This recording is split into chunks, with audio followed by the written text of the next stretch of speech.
नमस्कार, मैं हूं आपके साथ हिमानी मैथानी। आप सभी को, जो भी IVN7 के दर्शक हैं, उन सभी को रक्षाबंधन के इस पावन पर्व पर बहुत बहुत शुभकामनाएं। और आइए अब खबरों के सफर पे आगे बढ़ते हैं और देखते हैं सारा देश 100 खबरें।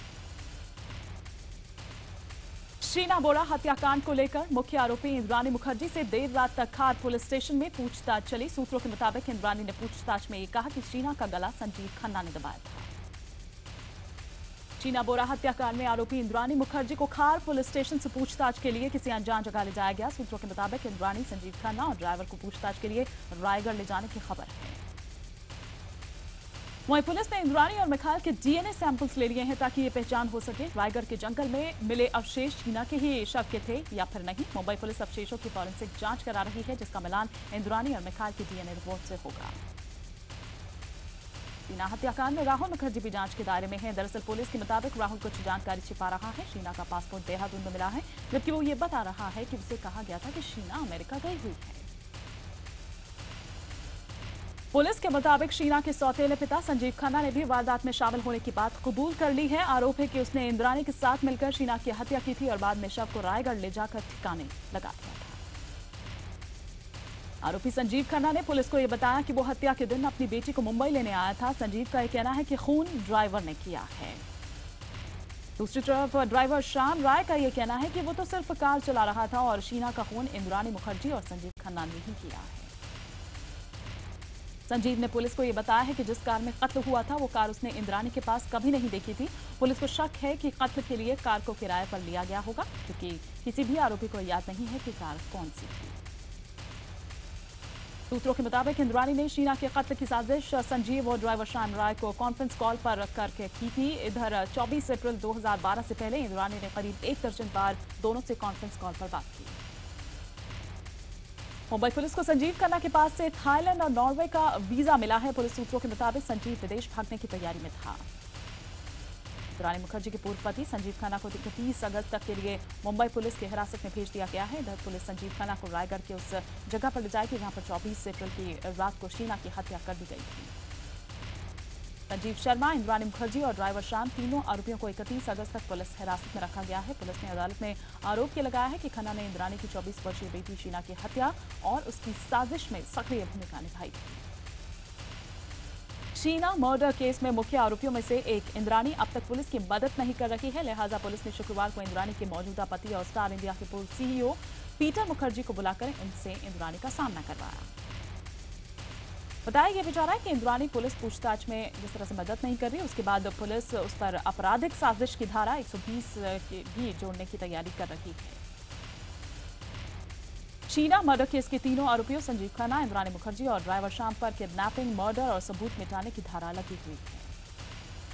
मुंबई पुलिस शीना के भाई और इंद्राणी के बेटे मिखाइल को गुवाहाटी से मुंबई लाई है। पुलिस कमिश्नर राकेश मारिया ने पहले खुद मिखाइल से पूछताछ की, फिर मिखाइल को खार पुलिस स्टेशन लाकर उसका सामना इंद्राणी से भी कराया। वहीं सूत्रों के मुताबिक इंद्राणी अपने दूसरे नंबर के पति आरोपी संजीव खन्ना से 2009 से ही संपर्क में थी और उसे उसी वक्त से काफी मदद करती थी। उसने अपने पैसों से संजीव को कोलकाता में एक रिजोर्ट और एक फ्लैट भी दिलवाया था। पुलिस का मानना है कि इंद्राणी ने पैसों का लालच देकर संजीव को 23 अप्रैल 2012 को मुंबई बुलाया और वर्ली के होटल हिल टॉप में उसे रुकने के लिए इंतजाम भी करवाया, जिसके बाद प्लान के मुताबिक दूसरे दिन 24 अप्रैल को दोनों ने मिलकर शीना की हत्या कर दी। सूत्रों के मुताबिक इस मामले में पुलिस 5 और लोगों से पूछताछ करेगी। इनमें शीना के 2 दोस्त भी हैं। वहीं इंद्राणी ने उस शख्स के नाम का खुलासा भी किया है जिसने शीना के गर्भपात के लिए क्रेडिट कार्ड से पैसे दिए थे। शुक्रवार को इंद्राणी के पति पीटर मुखर्जी से भी मुंबई पुलिस कमिश्नर ने पूछताछ की। इसके साथ ही उन्होंने ये कहकर उन्हें छोड़ दिया कि जब जरूरत होगी तो उन्हें पूछताछ के लिए पुलिस स्टेशन बुलाया जाएगा।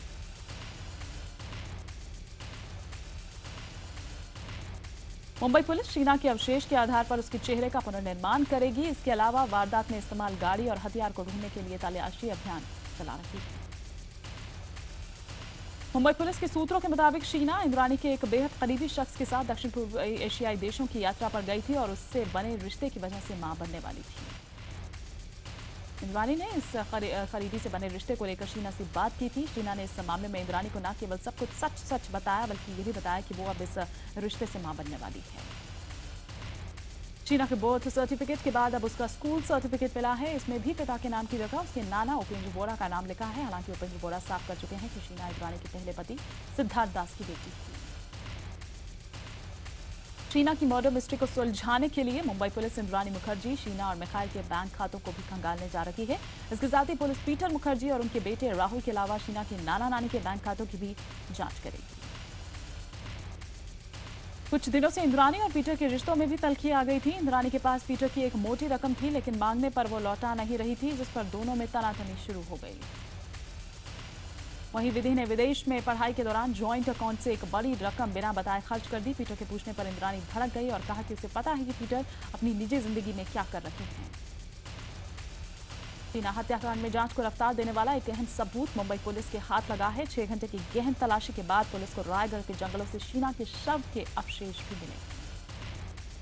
जेजे अस्पताल की डीन ने यह बताया है कि 2013 में कुछ अवशेष मिले थे, लेकिन इसकी पहचान मुश्किल थी। फायर पुलिस ने अस्पताल से वो अवशेष ले लिए। अगर ये डीएनए परिवार से मैच कर गया तो शव की पहचान में बड़ी मदद मिलेगी।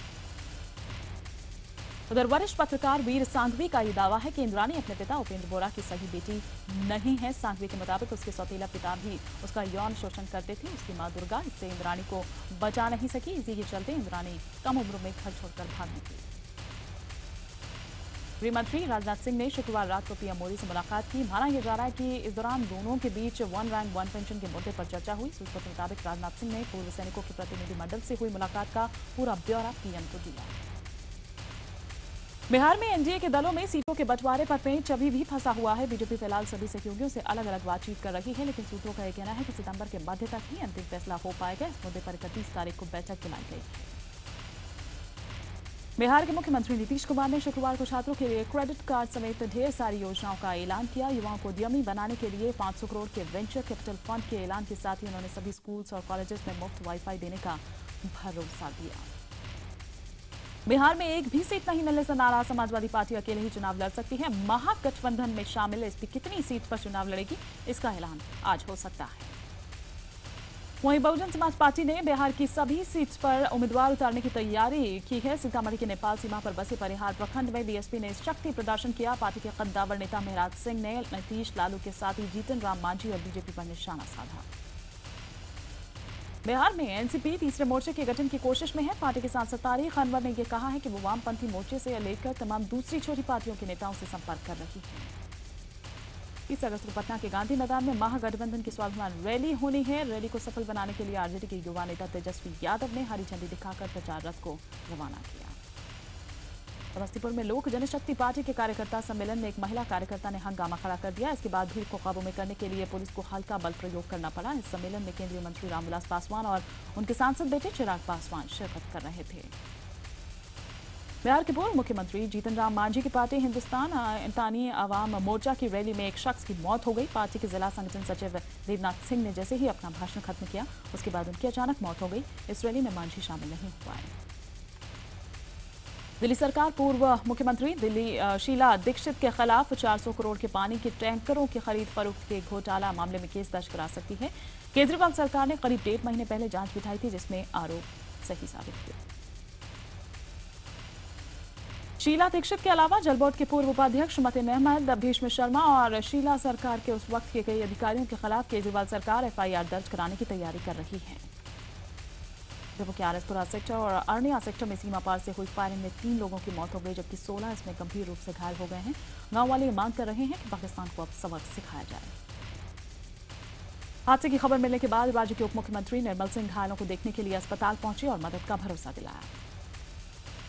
पाकिस्तान की तरफ से गोलीबारी से सहमे लोगों ने अपने घरों को बंद कर पलायन करना शुरू कर दिया। सीमा से सटे आरएसपुरा के कई गांवों से लोग घर छोड़कर चले गए।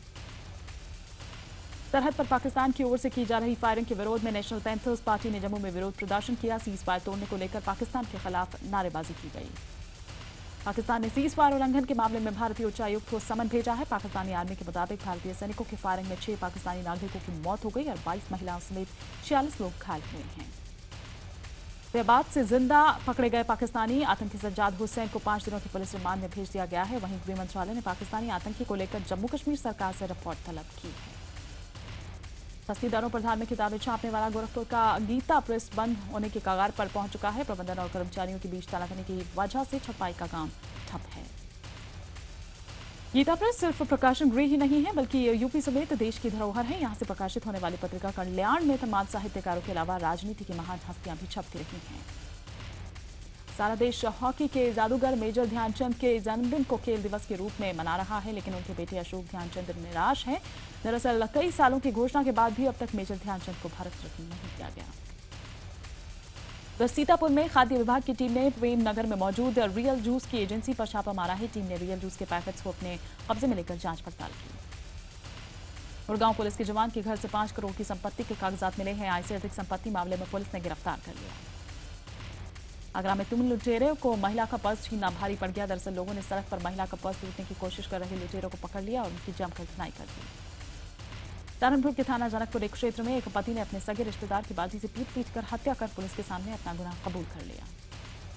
हाथरस में उधर एक टीचर पर स्कूल में छात्रा के साथ अश्लील हरकत करने का आरोप लगा है। पीड़ित छात्रा के घर वालों ने स्कूल में इसकी शिकायत की। झुंझुनू में एक नाबालिग लड़की ने 3 युवकों पर गैंगरेप का आरोप लगाया है और तीनों के खिलाफ कोतवाली थाने में मुकदमा दर्ज करवाया है।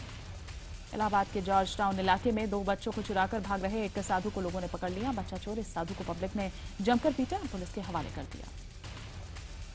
पुलिस ने पकड़े गए साधु की तलाशी ली तो उसकी पोटली से नशे के सामान के साथ ही नशीले बिस्किट्स भी मिले। बहरहाल पकड़े गए साधु को पुलिस ने जेल भेज दिया है। आज सावन पूर्णिमा है। 14 जुलाई से शुरू हुए कुंभ मेले में आज नासिक और त्र्यंबकेश्वर दोनों जगहों पर पहला शाही स्नान है। शाही स्नान के मौके पर नागा साधु आस्था की डुबकी लगा रहे हैं। नागा साधुओं का स्नान सुबह 10:30 तक चलेगा। शाही स्नान की तिथियों पर नासिक में लगभग 80 लाख और त्र्यंबकेश्वर में 25 से 30 लाख लोगों की जुटने की संभावना है।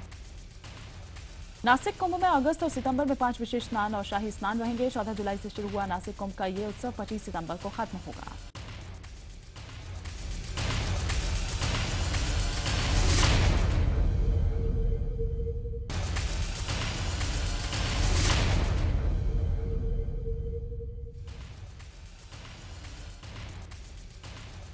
देश भर में आज भाई बहन के प्यार का त्योहार रक्षाबंधन मनाया जा रहा है। दोपहर करीब 2 बजे के बाद राखी का शुभ मुहूर्त बताया जा रहा है।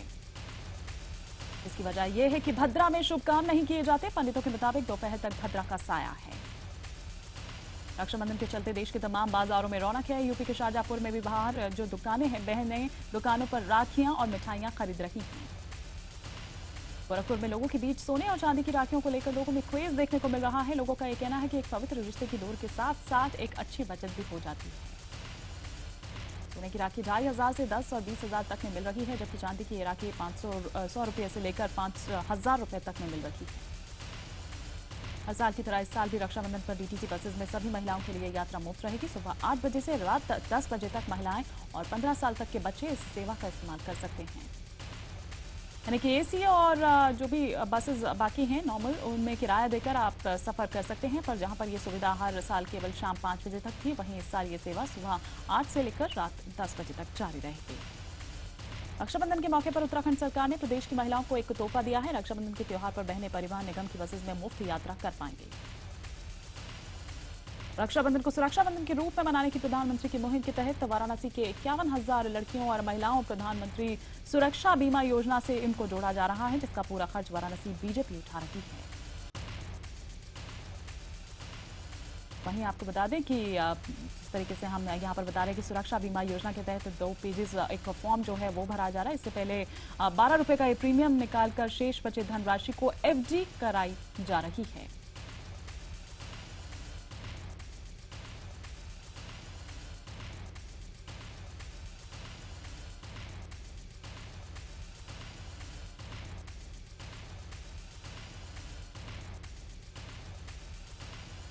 बुलंदशहर में इस बार बहनों को उपहार में रुपया पैसा नहीं बल्कि शौचालय गिफ्ट किया जाएगा। जिलाधिकारी चंद्रकला की पहल पर इस गांव में शौचालय बनाने का काम लगभग पूरा हो चुका है। ग्राम प्रधान और स्वच्छता समिति इस रक्षाबंधन पर शौचालय अभियान को पूरा करने के लिए बहनों को राखी गिफ्ट में शौचालय भेंट करेंगे।